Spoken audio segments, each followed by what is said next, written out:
Est-ce que la RTB a eu tort de revoir sa position, sa politique culturelle? Il faudrait leur demander. J'ai un avis là-dessus qui est que à partir du moment où un service public se bat contre une autre chaîne à coup de part de marché, il y a un truc qui, moi, je sais pas que ça me choque, on est dans un monde comme ça, mais il y a un truc qui m'embête. Moi, j'ai l'impression d'une espèce de schizophrénie. Une institution de service public qui s'enorgueillit, et elle a raison d'être un service public et d'avoir des missions de service public, a cette tendance à vouloir conquérir des parts de marché. Il y a un truc, moi, qui me... Voilà. C'est comme si, à un moment donné, le Théâtre National, je sais pas moi, je présentais la cage aux folles avec Christian Clavier, quoi. Ouais. Mais il faisait des spectacles de boulevard parce que, bon, voilà, c'est le Théâtre National, j'ai des missions, je fais du théâtre, mais il faut quand même que je rapporte de l'argent. Je crois pas. Je crois que c'était un faux calcul, c'est un mauvais calcul. Mais il y a une question que je me pose alors, parce qu'on peut se dire, qu'est-ce que Plug RTL, qui est la chaîne du foot... Club, c'est sur Club RTL, qui est la chaîne du foot, entre autres, etc. Ouais. Qu'est-ce que Club RTL va faire avec une émission culturelle? Ça aussi, il faudrait leur demander.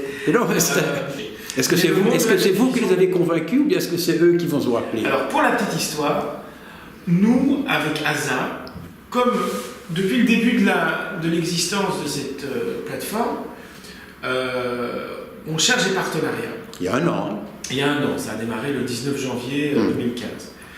Et depuis ce jour-là, on essaie de multiplier les partenariats. Pourquoi? Tu le sais très bien. À partir du moment où il y a une consommation qui se fait sur Internet, elle ne se fait pas comme à la télé avec diffusion, rediffusion, etc. En podcast, hein?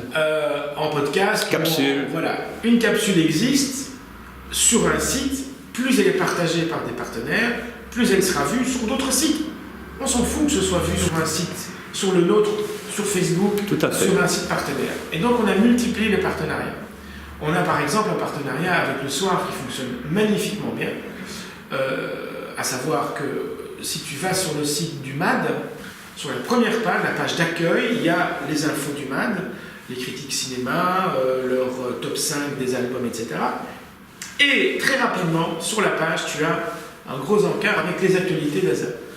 Tu cliques là-dessus, tu as un accès direct à Et tout ça sans échange financier? Non, c'est des échanges, c'est des partenariats, je dirais, amicaux. Et comment une maison comme la vôtre, enfin, je pense au Mediares, peut vivre avec uniquement des capsules bénévoles en quelque sorte? Oui, alors ça c'est un autre problème. Donc je termine juste sur les partenariats.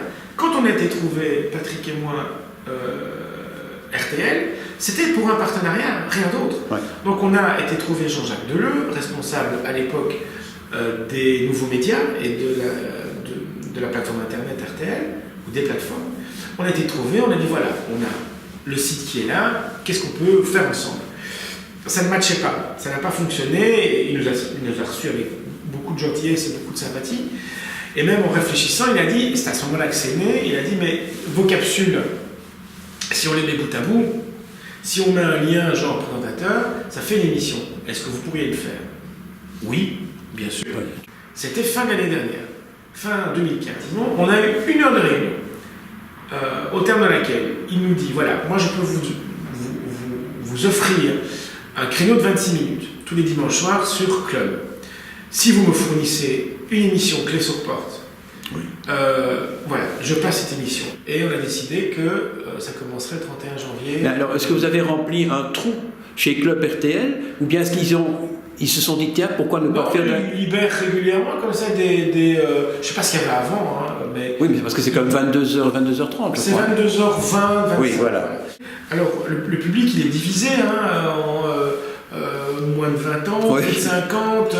c'est pour la pub, ça, hein. Non, mais c'est pour la valoriser. Oui, hein. mais c'est aussi... Pourquoi est-ce qu'à un moment donné, quand on fait l'émission, ça prend des mois à essayer de trouver son créneau, quel jour, quel horaire, quel public? Parce qu'on s'intéresse à ce qu'on va mettre comme pub avant, comme pub après et comme pub pendant. Tout à fait. Parce que les gens à qui l'émission va être destinée, c'est aussi ceux à qui la pub va être destinée. Je pense qu'une émission comme celle qu'on fait maintenant, qui sort plutôt des locaux de la télé pour aller en rue et qui propose finalement de feuilleter assez rapidement, en 26 minutes, des contenus de cinéma, littérature, musique, danse. Enfin, et ça c'est ma dernière question, si j'ai bien compris, vous démarrez comme avec du lourd. Hein. Au niveau des invités. Ben oui. Mais alors, ça c'est... Bouli Lanners, Philippe Geluck et ça, compagnie. C'est une stratégie. Ça franchement, on ne va pas se mentir. Il faut les avoir, hein. Oui, mais on ne va pas se mentir, on s'est dit, pour les 15 premières émissions, on va vraiment viser des pointures, des gens que les gens aiment bien et qui vont nous servir de locomotive pour tous les sujets qui viennent. Quelqu'un me disait il n'y a pas longtemps, il me disait l'émission est chouette parce qu'on n'a pas l'impression qu'elle dure longtemps. Quand elle est finie, on se dit c'est déjà fini, et on est passé par plein de choses. Et beaucoup d'images différentes. Hein. Beaucoup d'images, un peu comme quand on va sur un site internet et qu'on va d'un contenu à l'autre. Mais ça s'explique aussi parce que tu as 8 ans derrière toi, que tu as un carnet d'adresses carabiné. Hein. C'est pas une question de carnet d'adresse, c'est que je pense que oui, ça fait même plus que quand même, avant c'était à la première, et puis à télévision. Non, je veux dire, tu as quand même tu as derrière toi un background de sérieux, quoi. Oui, mais je pense qu'il y a une confiance qui s'est installée au fil du temps. Voilà. Aussi bien, des gens comme Virginie Hoc, mais je les ai vus débuter, quoi. Jaco van Dormael, la première fois qu'on s'est vu, c'était il y a 25 ans pour Toto. Enfin, donc il y a une fidélité, il y a une confiance aussi. Je pense qu'à un moment donné, moi j'ai jamais fait de couvache à personne.